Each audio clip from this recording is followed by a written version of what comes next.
From Tally to Cali, It's time to wake up. Wake up! Wake up! WarChant.com is your ultimate Seminole sports source. and this is Wake Up War Chant, presented by Zaxby's Now here's WarChant.com's Aslan Hajavandi. and Corey Clark.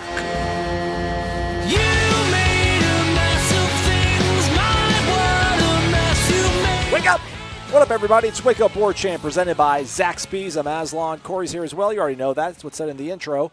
If you're not a member of WarChant.com, it's the ultimate Seminole sports source. Use the promo code WarChant30 for 30 free days of access, again, to the ultimate Seminole sports source. We're going to open up the phone lines later this week, Corey. 850-792-5730. Keep it nice and tight. Keep it quick, just like the great service that you'll get at Zaxby's, because we just don't have time to entertain 3-minute questions, right, Corey? Indeed, we don't. I actually went to Zaxby's on Monday night, got my staple, my salad. Thanks for the invite. But I also got mushroom bites, which are really tasty, little spicy mushroom bites. So those were real good. Shared those with the lady friend, and yeah. So that's just one of the many examples of things you can get there. Shout out to Miami Marlin, and not the baseball team, but our friend Marlin, who's down in Miami.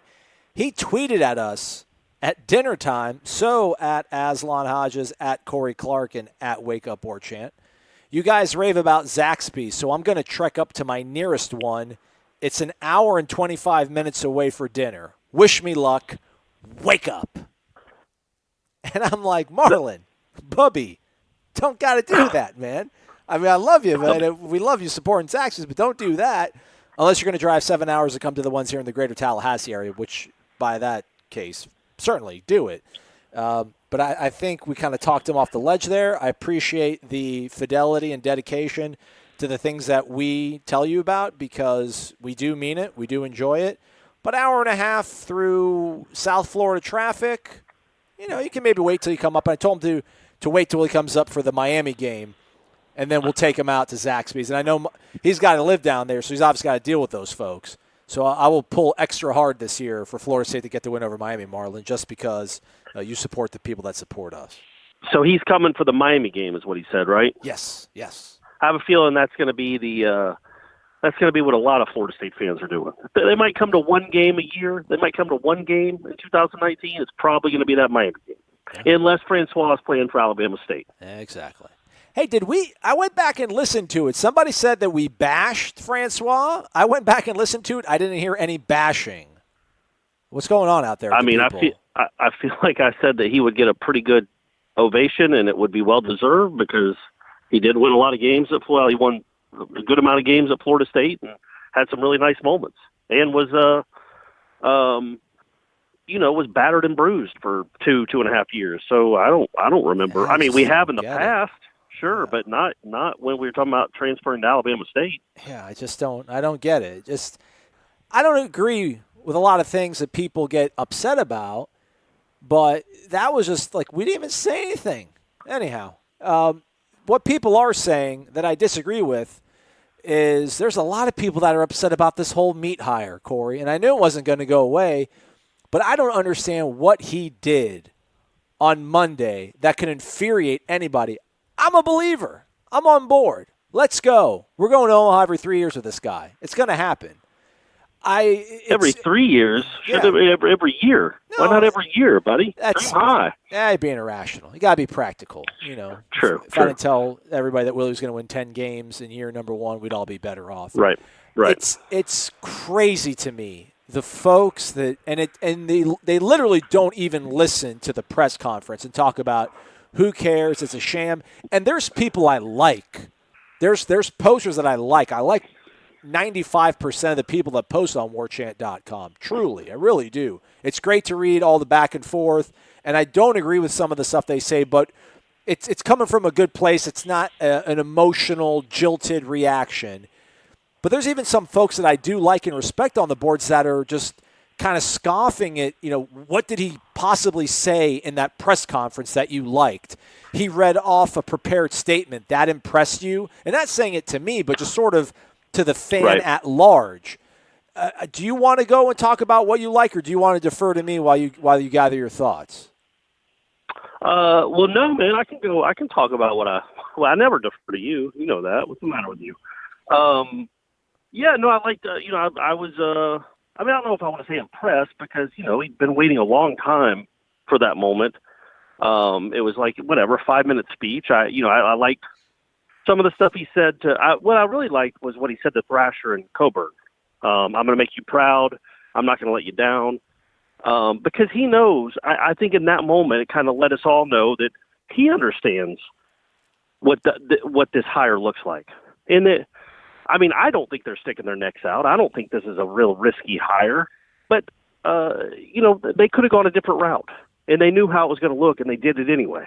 So I think that to me let me know that he understood kind of how difficult maybe that hire was because of his last name and because of, Jeff Bowden. But so him saying that to them, I thought was really telling. And, there was, it was like we talked about all week. It was when you're talking about what you're going to do differently after taking over for your dad, it can be a delicate balance. And, he even said at one point, like, look, I'm not going to roll the guy. And he shouldn't. The guy wins 40 games every year. For his whole career, he won over 40 games. But there are things he wants to do differently. And you can touch on that for sure. But I just thought overall he seemed genuinely excited. And it's hard to tell when he's like he said, he's his own guy. He doesn't show a lot of emotion, happy-wise anyway. So it's hard to tell how, like, truly touched or emotional he is at the moment. But I think he's genuinely excited about the job. I think he was genuinely touched in the moment that so many people were there for the press conference. I mean, that place was packed and really hot. And it just, I liked it. I liked the way he answered all the questions we asked. And I thought he laid out, not in great detail, with offensive philosophy and stuff. He didn't get too inside baseball, but just laid out in pretty good detail what he plans to do and what's going to be different. And again, I don't know how you could have watched that and said, "Oh, this guy's in over his head. This guy has no clue." I mean, it's just, again, it's people that are being mad for the sake of being mad, and also it's people that are, I don't care, ignorant. I'll say it. You can not like the hire and say they could have gotten somebody better, but to completely dismiss what this guy has accomplished in 22 years is straight up ignorance. It's ignorance. You don't care. When somebody says, "Hey, man, he was an assistant coach for 1,046 wins." Oh, who cares? What was he, riding Mike Martin's coattails? Was he an innocent bystander while everybody else made the program go? He didn't have a role in it. I mean, what kind of idiocy is that? He was a very big part of the program for the last 2 decades.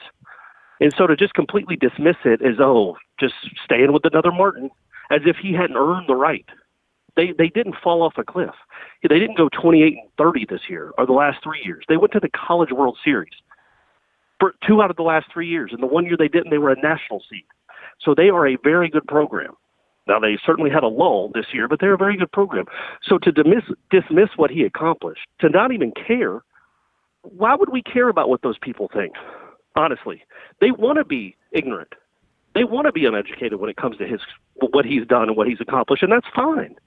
That's fine, but you can't get in an argument with people that don't want to hear the truth. And I'm not saying the truth is that he's going to be a great head coach. Who knows? But the truth is he deserved a chance. This wasn't just a carrot dangling, let's make the old man happy by giving the job to his son. His son earned the job. Sorry, there you go. I'm off my soapbox now.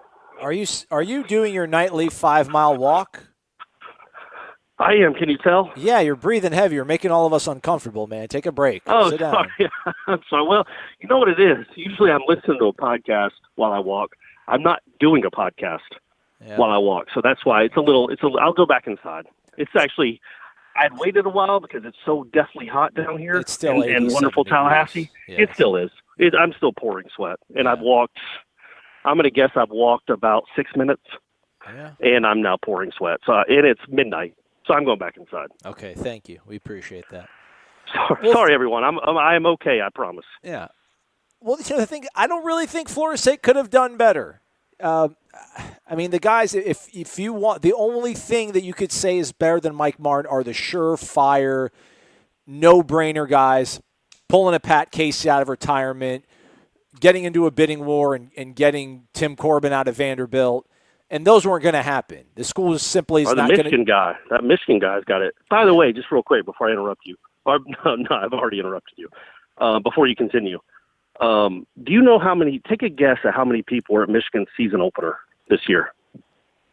1,300. 215. Yeah. Anyway, go ahead. Pipe animals. There you go, animals. You guys mean nothing. Yeah. You mean nothing. I'm kidding. I mean, 215 at a Division I baseball game with perhaps the national champion. Yeah. And they played a game this year with 215 people in their own stands watching them. Anyway, sorry. Well, I can't get that mad because, to me, there was nobody else out there that was like, I keep saying Doug Minkiewicz. I don't even know if he for sure reached out through back channels. And it's not to say that he would have been a slam dunk. The folks that like Jeff Johnson and Chipola, there's no way you can be this upset about it. I know you're personal friends of him, and I get it, he's your friend, but you cannot think that this was some sort of robbery, some sort of backhanded, undermined, just sham of a process that buried a great baseball mind. It's just that's not the case, and it's just bizarre to me that people are just so passionately anti-meat. And the reason why I'm on – the thing that doesn't even bother me so much is the folks that weren't impressed by what he did in the press conference. Like, I thought he did fantastic. And people are like, well, dude, it was prepared comments. Listen, a lot of coaches write prepared statements and don't make any sense, ramble past them, and don't touch on anything that's important and make you really think, okay, this guy has a good idea of what he wants to do. I mean, the three things that stood out to me, and these are if you don't like Mike Martin, if you don't like Mike Martin Jr., if you think that the last 40 years have been underperforming and not up to some sort of standard that Florida State deserves. Offensively, I think a lot of us don't like the sort of approach sometimes that's taken place at the plate. I've mentioned it before. I think the whole pressing the gas, pumping the brakes sort of, we're going to sit out there and we're going to wait for the right pitch, and then you find yourself down 3 runs and it's the 7th inning and you can't be as picky. I think that's really throwing kids in a tizzy, and that's a tough ask to keep balancing that sort of line. Mike Martin Jr. comes right out the gate and literally says, pitches, strikes, fastballs thrown on the inside third of the plate, we're never going to look at him again. I mean, it's like we're never going to look at a fastball down the center of the plate ever again at this program. Okay, so like check box 1. You don't like the way he's been approaching things at the plate.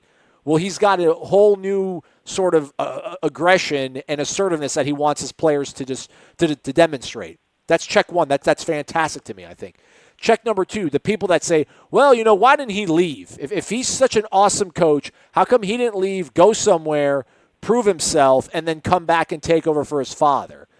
And he admitted to everybody in that room, like, listen, yeah, I love this place, but I was ready to leave. I wanted jobs. I had jobs. I was told I was the guy. And then somewhere down the line in the process, somebody stepped in wherever I've been and said, no, we don't want to be a stepping stone job. Now, that might be some sort of deflection or him doing his own PR, but I thought for him to say that to me was a candid, refreshing thing to hear, because I didn't like that sort of assumption that everyone said, oh, well, dude, sure, he could have gone places, but they just don't want to hire him because, he was going to come back home whenever the job would open up.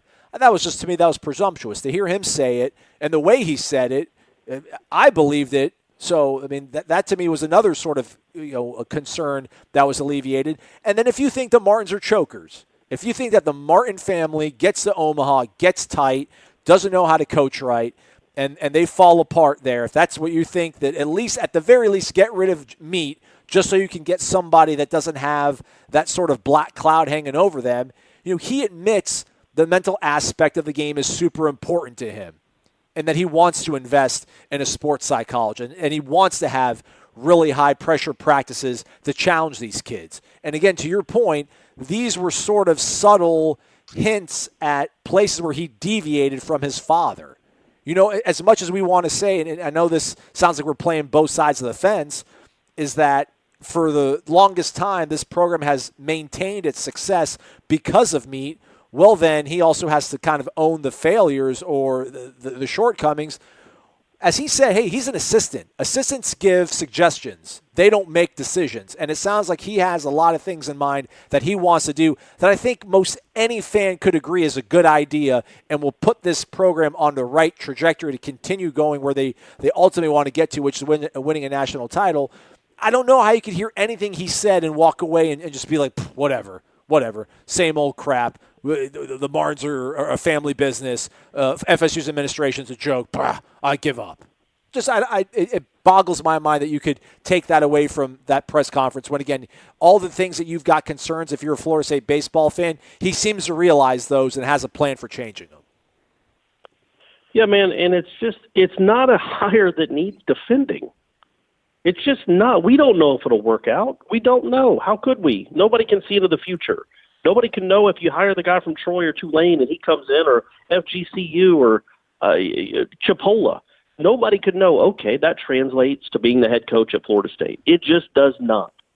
I would argue that being an assistant for 22 years at a place like Florida State and practically being a head coach in waiting and doing a lot of things behind the scenes that a head coach does and making decisions that head coaches make are a much better barometer of how you're going to handle this job than coaching at Chipola or coaching at Tulane or coaching at UNC Asheville or anywhere else that you need head coaching experience. That's fine. People have their favorites. They want to do that. They think that he got handed the job. That's fine. He didn't. Coburn even admitted it, and I do not think David Coburn was up there lying to us. In fact, I know that's the truth. He was not sold on meat back when he got the interim tag, and even before he got the official title. He was not. I think he was in the camp that a lot of people were like, hey, we don't just hand it to this guy just because people think but just because he's waited a long time. I don't think that decision was made in October. I steadfastly believe it was not made. And if they don't go on the run in May, late May, maybe we're having a different conversation right now. But they did, and they got to Omaha again. But it's just not. It's not again. 8 College World Series, 17 Super Regionals, 1,046 wins. The guy's been here for 22 years. They've been good every year. It's not a hire that needs defending. You can disagree and say they could have gotten somebody better. Yeah, sure. Who? Yeah, exactly. Who? How? But yeah, literally who? Like, there's nobody you can say they definitely could have gotten that you definitely know would get a better job, would do a better job than me. You just don't. You can't. You can't do that. So it just becomes. It's almost. We're already almost into the point of the fire Ham conversation. It's just tired. It's not a hire that needs defending. He is one of the most accomplished assistant coaches in college baseball history. You go up and down the annals of college baseball and find me a lot of assistants that have coached for over 20 years at the same school and put up the production and the wins that this guy has. Now, the problem is the last name. That's it. Yeah. That's it. You can't tell me that if Florida State had won the title in 1986 that people would be happy with this. Like, it's just because they haven't won a national. Why are we going to do this? He hadn't won a national title. His dad never won a national title. Why are we going to get that blood? I mean, come on, man. It's all not. To me, it's people being mad for the sake of being mad, and it's fine. They'll get over it once the football team starts playing, and they'll start paying attention again in May and June. That's what they do. Those are the people that know, the people that actually care about the Florida State baseball team and know the players on it. I'm talking about the diehards, and there are some. A lot of them are casual. The diehards know why this hire was made. They might not agree with it too. I get it, but they at least can understand it. They're not naive enough to say that it was just a family. Oh, we're just going to, it's a family business. Of course he got it. Who else are they going to give to? The administration's a sham. I mean, come on, man. The guy was an assistant coach for 22 years. He's still in his mid-40s. He is not old. And if you couldn't have found a more accomplished assistant coach in the country. Now, you could go find somebody that's won a national title here or there. Okay, great. That was the pitching coach for somebody at Oregon State or something. But nobody that's been at the program you're hiring for, by the way, for 22 years and accomplished a thing that meets accomplished. But I really thought it was interesting. But yeah, it's almost like we keep saying the same stuff. We get it, man. I think I understand the hire. We'll see if it was a good hire. But you can't dismiss the guy's accomplishments and say, oh, it's just, it's nepotism. when he was hired because of the son. He was not hired because he was Mike Martin's son. He was hired because he helped Mike Martin get 1,046 wins over the last 22 years. Do the math, folks. That's like 45 a year. That's why he was hired. If Mike Martin had gone, 280 and 310 over the last 10 or 12 years, Mike Martin Jr. would not be getting this job. But they have been very good for a long time. That's what happens. A lot of programs do this. If they have a lot of success over a sustained period of time, they hire the assistant. Sometimes it works, sometimes it doesn't, but it is not an outlandish hire. But anyway, I thought it was interesting what Coburn said, right? That he admitted that he was a skeptic. Yeah. I think everything was really revealing. That to me was, and that wasn't some sort of damage control or canned line. That was a little bit awkward kind of at first for him to literally get up in front of the guy that he just hired and say to everybody, yeah, I wasn't sold on this guy. I thought he had to, I needed to see something. I needed to hear something from him before I was going to get on board. For him to say that, I thought was incredible. And again, to your point, we keep saying the same stuff. The delicate line he has to walk between there's only so much I can do as an assistant coach, and I've done all I can, and then my father's going to veto and do stuff that he wants to do, and him sort of walking that line and telling folks and kind of painting that picture for everybody. He deserves a job, and I think deserves the benefit of the doubt that maybe it's too easy, it's too clean, it's too simple to say all the good was meat and all the bad stuff that happened was all because of 11. Like, if 11 would have let the guy swing away like Meat said, they would have beat Michigan and they'd be playing for the national title. I get it. Listen, it's not that simple. It's not that easy. But 11 was the head coach. There were certain things that I think Meat was allowed to do, but ultimately the buck stopped with 11, and there's certain situations that Meat didn't agree with, and he said as much. And somebody made this post on the Tribal Council basically saying, I'm trying to understand why he was not aggressive when he was the hitting coach. Now that he's the head coach, he's going to be aggressive. To me, that's just pandering to the audience.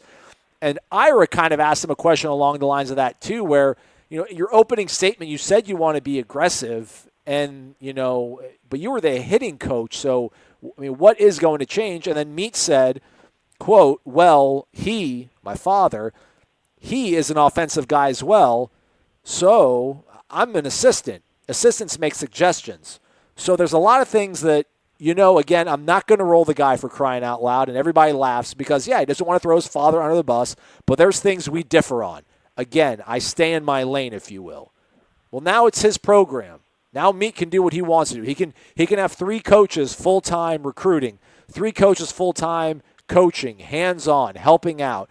And his message, his vision, the way he wants to recruit guys, get on kids early, make the phone calls, get them on board, in-game adjustments, all that sort of stuff. It's all him. And there's no reason to think that he's not equipped to do it.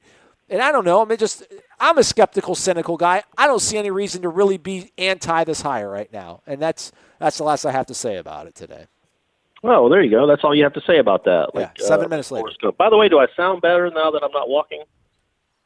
You do, Corey. You do.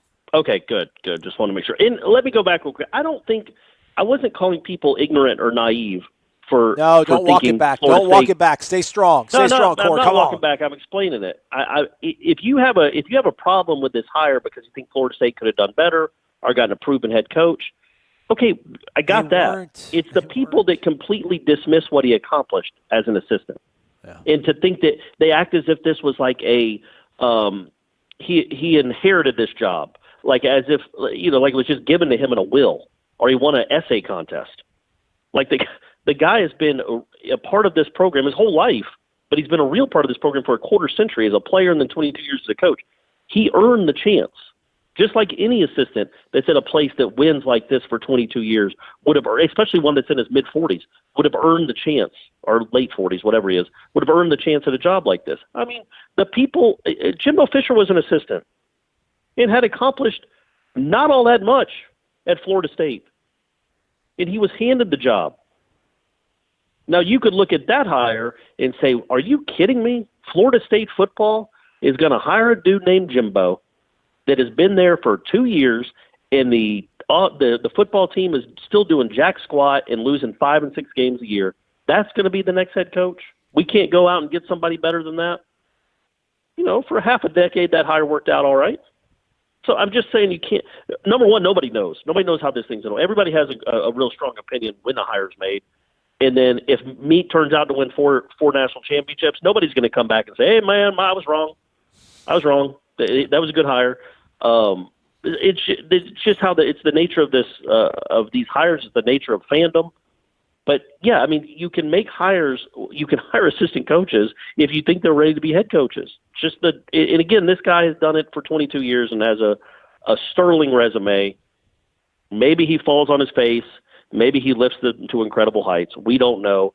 But you can't just dismiss the hire. You can't just say the hire was a hand-me-out. The guy earned a chance. Whether he does well with it, we'll see. But he earned the chance, in my opinion. Go have your own opinion. It's fine. We all still live together in harmony. Check out warchant.com. There's a lot of recruiting updates going on right now. Michael Langston and Gene Williams are out at Atlanta for the 5-Star Challenge, the AdidasRivals.com 5-Star Challenge. Lots of updates, a lot of nuggets. The one we'll hint at, Michael Redding, wide receiver, looks good. Looks good for him. So you can read plenty more about that. Is he a 5-star? He is not. He's a 4-star. But there's the potential, if he wows later on Tuesday, then maybe when the Rivals.com Brain Trust rendezvous and has their powwow, maybe he'll get a 5th. I don't think so. I don't think he's that close to that cusp. But maybe he'll get I don't know. Actually, he's a Rivals 100 guy, so he could sneak in there. We'll see. He could go shooting up the charts. He could have a big old green arrow next to his name. Yeah. I mean, get up in the top 30, top 25 or so. Well, he's number 37 right now, so he's got to be banging on the door. That's not even that big a leap. Yeah, let's see where the 5-stars. It used to be only 25 would get it. Then it was like 30, and then now they kind of go on a year-to-year basis. But it looks like the last 5-star. Yeah, then this year it's 25 guys. So the 25th. Number 26 is a 4-star. Then everybody below him is also a 4-star. But that doesn't mean that by January it's going to still be that way. They might up it to 32 5-stars. We don't know. Yeah. So we don't know. That was pretty cool. By the way, if he doesn't give the 5-star, that doesn't mean he can't play. Yeah. He might still be really good, even if they don't add that extra star. Yeah. Kelvin Benjamin, I think, was 4 stars. He was all right. Rashad Green was a 4-star. He turned out okay too. Telvin Smith, 4 stars, decent. Mm-hmm. Yep.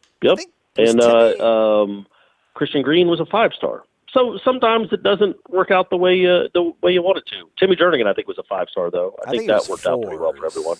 I think he was 4. Let me check. Was he a 4? I thought he was. Yeah, that dude was a 4-star. Yeah. Did you ever see his high school highlights? He's 4-star, number 29 ranked prospect in the nation. Oh, okay. Well, so he was right there then. I mean, they knew it. That's semantics at that point. Yeah. He was one of the top 30 players in the country, and he was awesome. Is he probably the best defensive player of the last decade? At Florida State? Him or Ramsey? Yeah, that sounds about right. You can't really get I hesitate with Derwin because, well, number one, Derwin got hurt for a whole year, but then his last year, you kind of forget he was out there, in my opinion, until the second half of the season, and then you're like, oh, yeah, Derwin's back. But that first half of the season, his last year, he wasn't a wowing type player, to me anyway. Plus, it wasn't a great season at all. But I would say Jernigan because he played so much as a freshman and then was so dominant the next 2 years when he was in the game. Yeah. Here's some guys. Just wanted to make sure we agreed. Trey Metoyer was a 5-star. Ray Drew was a 5-star that year. Jeez. George Farmer was the number 3 overall prospect in the entire nation. Isaiah Crowell was ahead of Mr. Jernigan. Mike Bellamy, Colt Laerla. Was O'Leary a 5-star? No, I don't think so. No. Oh, I know. I mean, he was in there, right? He had to be in the somewhere in the top 40 or 50. I would have thought. I thought he was the best tight end in the country. Yeah, but tight ends ain't going to get you much. Also, some guy named Odell Beckham Jr. was the 43rd prospect in the nation. So I wouldn't say if you have somebody like that ranked 43rd that you missed. Yeah. Like really from I would love to like really be in there with all the recruiting services, but especially Rivals because that's who we work for. They're the best. And see how the fine line to see how they decipher between like 51-22. Yeah. Like, the guy that's the 51st player in the country, think of all the players that play high school football. That's unbelievable to be ranked that high. That's incredible. And he might end up being a first-round pick, just like the 22nd player in the country might not ever play. Yeah. You never know. But the fine line between like 50 and 20 and how that gets decided and how they get – because you're also comparing positions. Like, how do you do the number 2 offensive tackle in the country? How does he rank compared to the 3rd quarterback? Who's better? I've always wondered that kind of stuff. Nick O'Leary was the 33rd ranked prospect. He was a 4-star. The 33rd, so he was right there with Jernigan. Yeah. So who was their highest commit? Who was their highest ranked recruit that year? Timmy Jernigan. Actually, no, James Wilder. Nope, Carlos Williams. Williams. Okay. Good. Gosh, man. That Jimbo guy knew what to do, man. Yeah, it was a great. That's an all-time class. But by the way, are we going to talk about the article that came out on Monday? Oh, did you read trending. it? The Matt Hayes one? Council. What's new? Jimbo sucks. Jimbo left the place in shambles. Nothing's Willie's fault. Well, see, that's the problem I had with the article.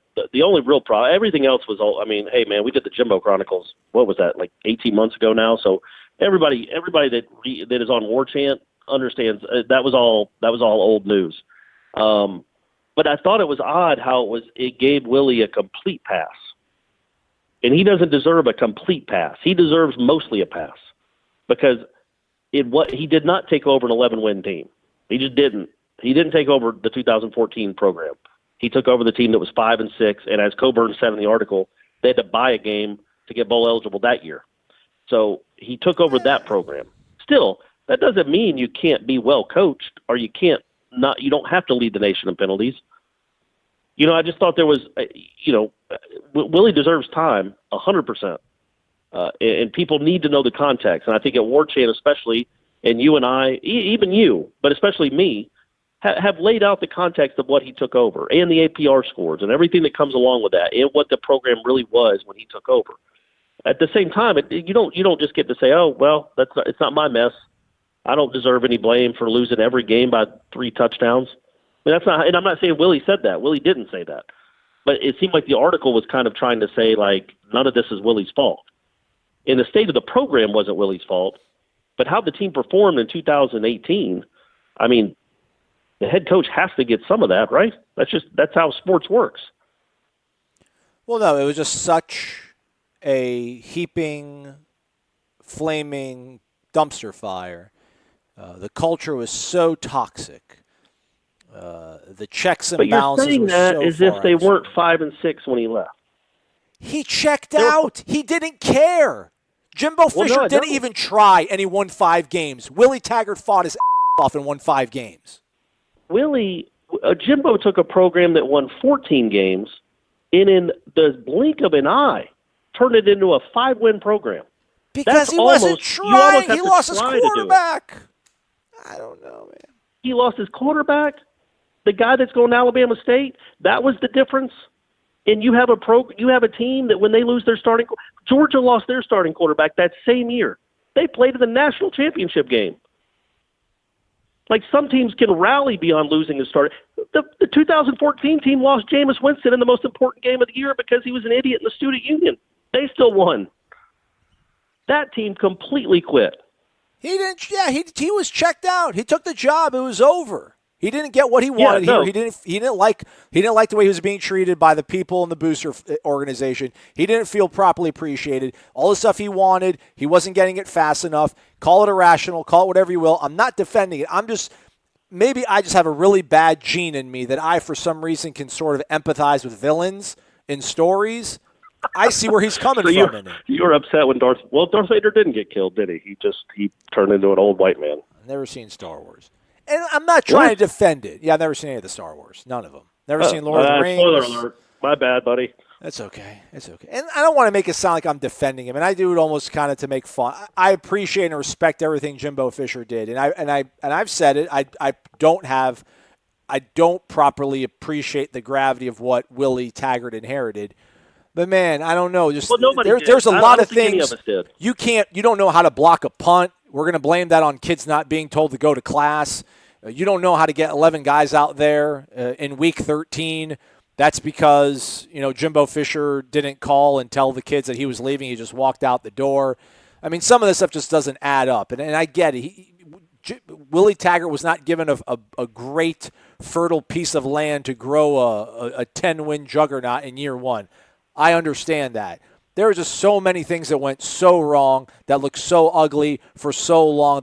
No one, he hired Alonzo Hampton. He decided to use an entire full staff position on a guy that's never really done much at the Division I level, and that segment completely underproduced. That's not Jimbo Fisher's fault. That's not culture. That's a bad hire. You don't like Walt Bell. You guys don't like Greg Fry. That's not Jimbo Fisher's fault, man. There's a pretty good amount of money to go hire coaches, and I get it, and I don't want to criticize Willie on those hires because those were not Plan A, those were not Plan B, those were not Option 1 and 2 for Willie. But you gotta sort of own some of that stuff. And again, I think the area you get into and the trouble you get into is when you speak in black and white, and we all understand that it's gray. Like, yes, he did not take over a great program, but it also didn't have to look that bad. Like, they're both can be true. We can't say, if Jimbo would have been the head coach, they'd have gone 10-3. I mean, you just can't say that because, again, he left after a 5-6 season. But we also can't say that they would have looked that bad, especially on offense. We just can't. So, it is Jimbo left the program. It's remarkable now that we're so far removed from it. Because it was somebody, I can't remember, somebody on Twitter. It was a friend of mine on Twitter was tweeting about the story and said, as soon as Jameis left the program, you'll see that a lot. The thing that makes Alabama great and now Clemson great is the sustainability. But as soon as Jameis left, Florida State fell off a cliff, and they might have wanted to fire Jimbo by now anyway. And I tweeted back at him and said, look, yeah, Jameis was a big part of it, but they had 29 draft picks in 3 years. And then the last 3 years, they've had 12, and 4 of them were seventh-rounders. It wasn't just Jameis. He had an incredible program going. Jameis was the headliner for sure, and he was the best player, and he's the reason they went from good to great. But he had a really good program, and then it just, you look at all of it, whether it's the grades, whether it's the NFL draft, everything slipped into past mediocrity really quickly. Really quickly. And, you saw that team this year. I mean, yeah, they weren't 5-7 bad, but they weren't a 9-win team. There wasn't a ton of talent. I mean, you saw it in the draft. There wasn't a ton of talent on that team. Where'd it go? And it wasn't just because he checked out because he was taking the A&M job. It was years in the making to put together a roster that was that mediocre. And so, but at the same time, that doesn't excuse Willie and give him a pass to go 5-7 for the next 3 years while he builds his own culture. You still got to win. Oregon was 4-8 when he got there, and he turned them into a winning program in 1 year. But he couldn't do that at Florida. You know what happened there? So, anyway, it's old territory. We'll talk about it a lot. But I thought it was interesting the reaction. Old to that territory. Story. We'll talk about it a lot. He says. Well, we will. It'll keep coming. But I thought it was interesting how the reaction that story got when, people that have been paying attention, especially to the fine folks at War Chant, in other media outlets maybe, but at the fine folks at War Chant, understand that where the program was when Willie took over. But at the same time, I don't think anybody at War Chant makes complete excuses for Willie either. It says, just washes his hands of it and said, what could you expect? He took over a terrible program. No. You could, I do find a lot of that was out of his control, but plenty of it was in his control. And the stuff that he could control, he didn't do a bang-up job his first year. I think we can all agree with that. Yeah, man, he didn't hire good coaches. He didn't. Right. Well, even when they were good coaches, they might have been good coaches. They just weren't good fits. Okay, that's a nice they weren't good hires. I mean, I don't think we could say Greg Fry is a terrible offensive line coach, but maybe he just was not a good fit for what Willie was trying to do. Walt Bell too. Well, ultimately not being a good hire. Alonzo Hampton. We'll see if he ended up starting the right quarterback. There's things that don't fall on culture that went wrong that I'm just not going to sit here and be like, well, yeah, it's all good. It's going to be all good. Because if that stuff is such a problem, I don't know how that really is going to – I don't know how much I could possibly change and be repaired and healed even now. So that's where we get into the whole argument about, like, how much time does he really get? Because if you believe this, I don't want to say it's false, but, like, if you subscribe to the belief that Willie was just absolutely doomed, then you've got to give him 5 years. I'm being serious. Like, you have to give him – if you that's not happening. Why not, though? If you believe in him. 5 years? If 2019, buddy. Well, if you believe in him, if you feel that he got dealt a bad hand, that he was left scraps and toxic kids, and it's not his fault, and you believe in that guy, then you can't expect it to change in 3 years. You can't. You can't flip the roster that quickly. You have to give him 5 years to really get his vision, get it, and that's what I don't know if Florida State can afford to give anybody 5 years. You can't do. He couldn't go over the next 4 years be 500, like 5-7, 7-5, 8-4, 4. I mean, that can't happen. From a purely financial perspective, you couldn't do that. So he would not get 5 years to become a. Well, then why are we rehashing maybe this? 5 years to be a championship caliber program, like playing in a playoff. Like if you want to say, hey man, in 5 years you've got to get me to a playoff, or you're done. Okay, that might maybe that's fair, maybe that's not. But you can't say you get 5 years to win 9 games. I mean, it's just in a place like Florida State that's just not realistic. And there's too much evidence. What was Alabama's culture before Saban got there? And again, I'm not saying Willie Taggart is Nick Saban, but they were terrible they were the epitome of mediocrity for 15 years, that program. Yeah. And then they flipped it in 2 years. The same with Urban Meyer at Florida. They weren't the epitome of mediocrity for 15 years, but he took over after Zook. So he can't get 5 years, but he could get 3 to turn it to 3 or 4 maybe. I don't think 500. If he's 500 after 3 years, I don't think he's getting a 4th year. But I also don't think he's going to be 500 after 3 years. There, I said it. Boom. There, I said it. I just said it. He's going to be above 500, folks. The only The only last thing I wanted to touch on with that, and you can get the last word after this, is that it's got countless replies on the tribal council, and I do see some comments about a lot of this does fall at the feet of Jameis, at least in terms of what Jimbo had to do to keep Jameis happy, to get Jameis ready on game days, the coddling that was sort of involved. And that's kind of where I start checking out on these conversations where, like, I'm not going to dive into page 5 on it because I don't want to keep reading this sort of stuff. I mean, can you imagine? But folks, if you want to, you should, because it is interesting. And they're a bunch of Florida State fans, so get in there and mix it up with them. Anyway, go ahead. Look, what's Jimbo going to do? If Jimbo would have sat Jameis, exactly. If he would have sat Jameis in 2013, let's go win a championship together. We would have been livid. Like, what? You're going to sit him on an allegation? Are you serious? You're letting the bad guys win. 2014, he comes out and does the thing against Clemson. If he would have been like, I'm suspending him for another game on top of that. Are you serious? We're trying to go back-to-back here. I already booked my tickets back to Dallas. We're going to Jerry's World again, baby. I'm going to be there. I mean, that's the kind of stuff to me. It's everybody, I don't know if we just need something to rage against, and we don't want to don't rage against me, although you probably will in the comments, whatever, it's fine.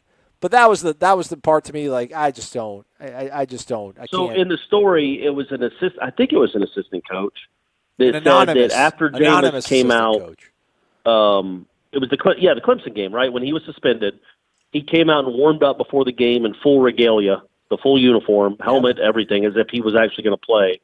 Jimbo saw him, made him go change. That's my quarterback. Now, it's intimated that conversation had already been had, and Jameis almost went against his will, against what Jimbo had said, and put on the uniform even though he was told not to. Then Jimbo afterwards came up with an excuse for, no, he didn't know it was a miscommunication. His stuff was in his locker, so he thought he should do it anyway and just be in uniform even though he couldn't play. I mean, I don't know. Unless Jameis was completely and utterly defiant in front of Jimbo, to Jimbo in front of the team, or the team knew that he was going to do whatever he wanted and there were no repercussions, that can cause a chasm. in a team. I don't expect that was the case. I don't suspect that was the case. And let's be honest, if Jameis wasn't playing that year in 2014, they might have lost 5 times. Oh, buddy, yeah. Oh, my goodness. I mean, they're down 16-0 with Smack at quarterback in Miami. I don't think they're coming back to win that game. If they're down 21-0 to Louisville, at Louisville on a Thursday night, Smack ain't bringing them back. So I shouldn't say that. Smack was undefeated that year. Jameis wasn't. Jameis lost. So if that's the case, I get it. I also think when it comes to Jameis, and we don't have to relitigate 5 years ago, Florida State fans were so on edge because of obviously what had happened the year before and the New York Times story and all of what that went with that, and how Florida State looked to be protecting this kid at all costs. And then if you suspend him again for insubordination, I guess, for dressing, I mean, then you're basically telling you've been trying to sell this whole thing that he's actually a good kid, he's just misunderstood. And then you suspend them for 3 more games or 2 more games on top of that, then, maybe they're thinking, okay, that validates everybody's opinion of him.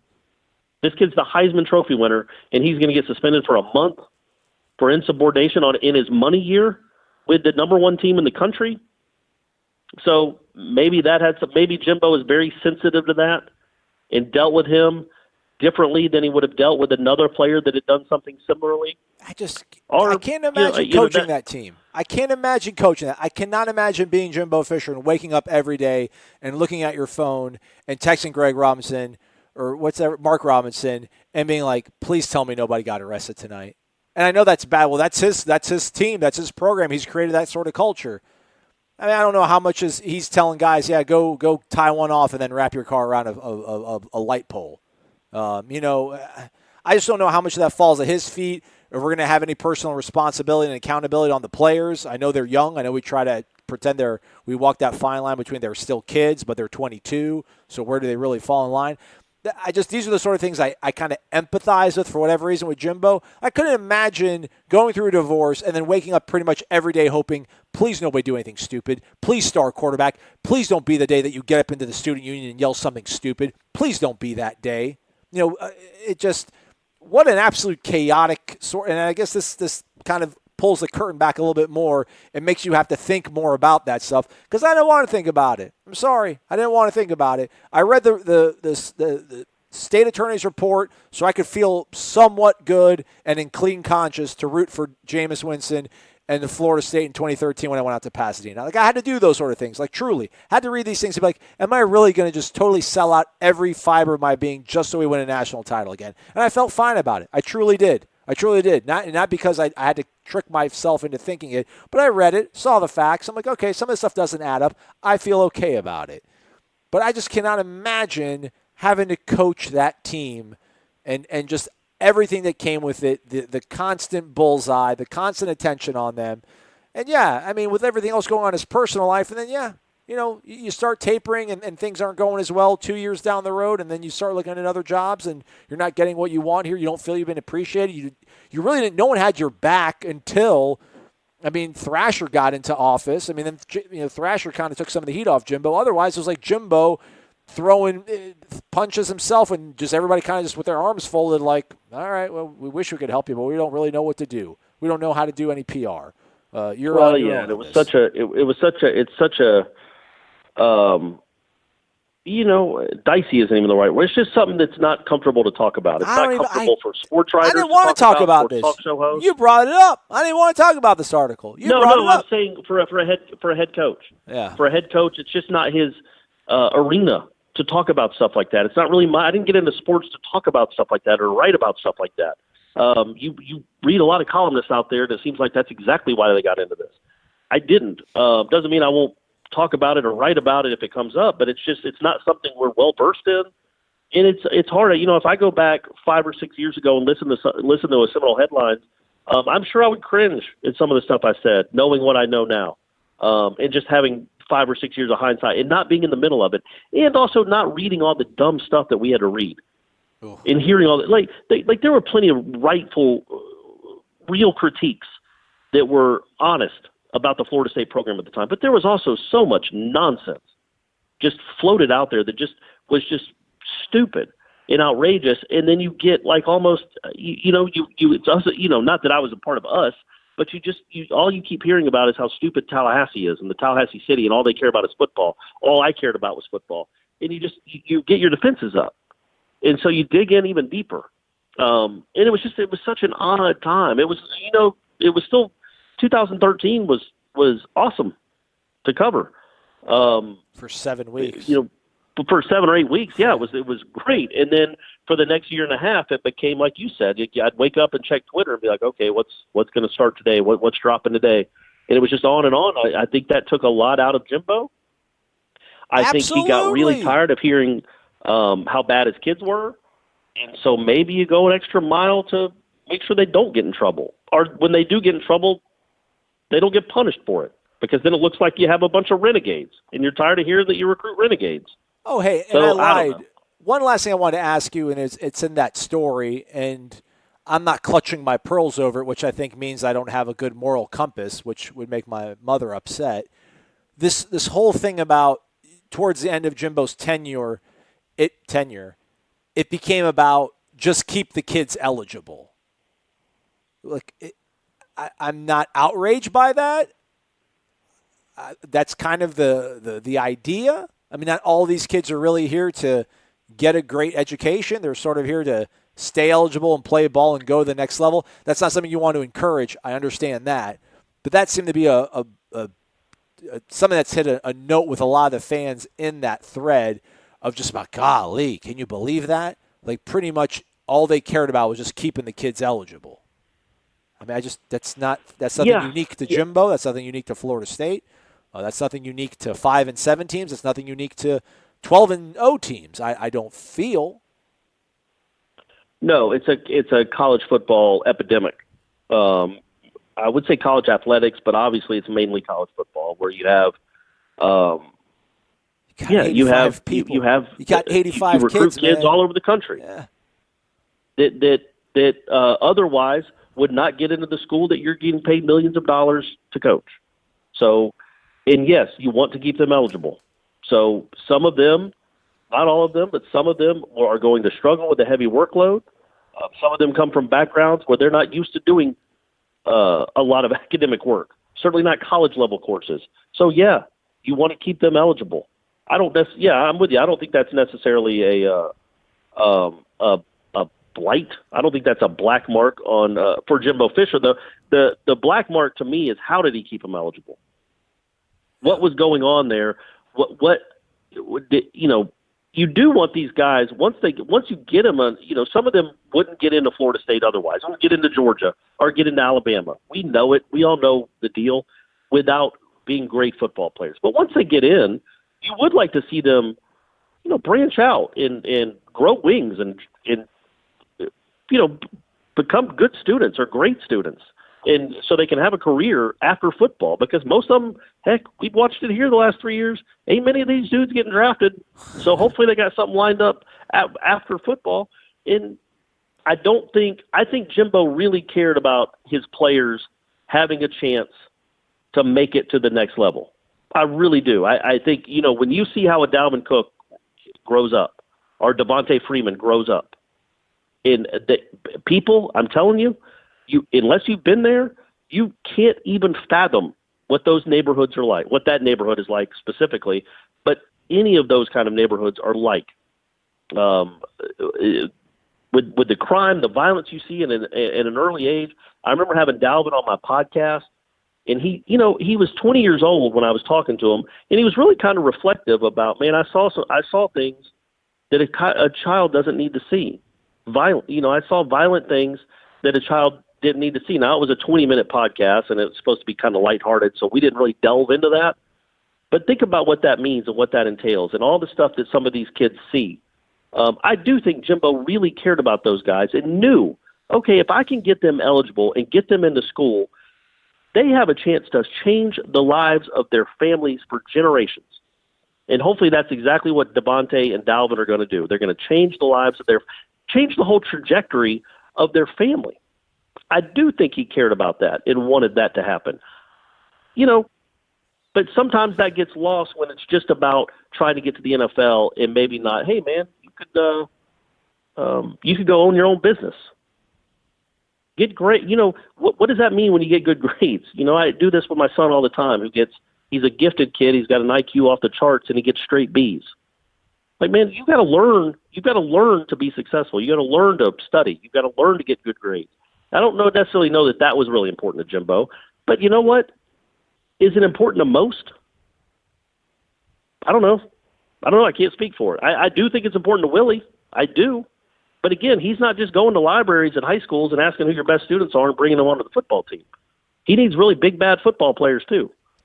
I just think when they get here, I think he does really care, not just that they get a passing grade, but how they are as students, how they interact with fellow classmates, how they interact with their teachers, where they sit in the classroom. I think all that matters to Willie Taggart. I'm not necessarily sure it mattered to Jimbo Fisher. I think it was kind of cool that Willie and Ron Dugans and David Kelly and Dante Pippleton showed up to Meat's introductory press conference. So that was pretty cool. Oh, 100%. That was really neat. Yeah, and Dugans gave him a big old hug, and Taggart, I don't know what Taggart told him, but he whispered something into his ear and had something to say for him. I thought that was really neat that they were all there. For sure. Yeah, I was surprised by that. I don't know why. I just wouldn't have thought that, because they've only been here for a short amount of time, that Meat would have much of a relationship with the football guys, other than Dugans, because they were here together 20 years ago. But that was cool to see. I think I should go back and look. I think Meat might have been a teammate of Danny Cannell's. Yeah, maybe, right? Like midnight, like 94, 93, 94, because Cannell was on the baseball team. He was. He posted a headshot. So maybe they were teammates together. All right, we're done. We'll be back for one more show this week. It'll be a Renegade Express edition. Just one more? Yeah. Well, I don't know. We might get a lot of blowback from this. One's perfect. How long has this one been? We're coming close to an hour.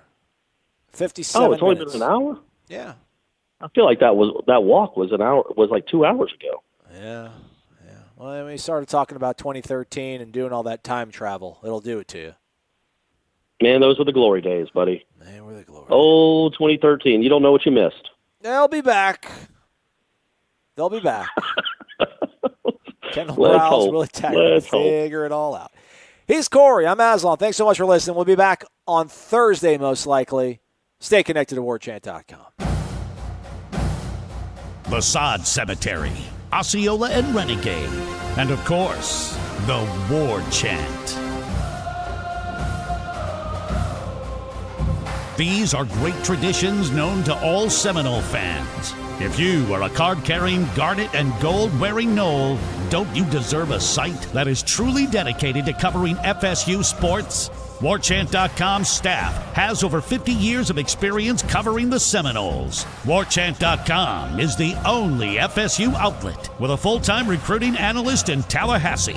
Plus, it's the only site with a full-time videographer and a daily podcast, 100% dedicated to FSU sports. Why act like Gators and settle for second best?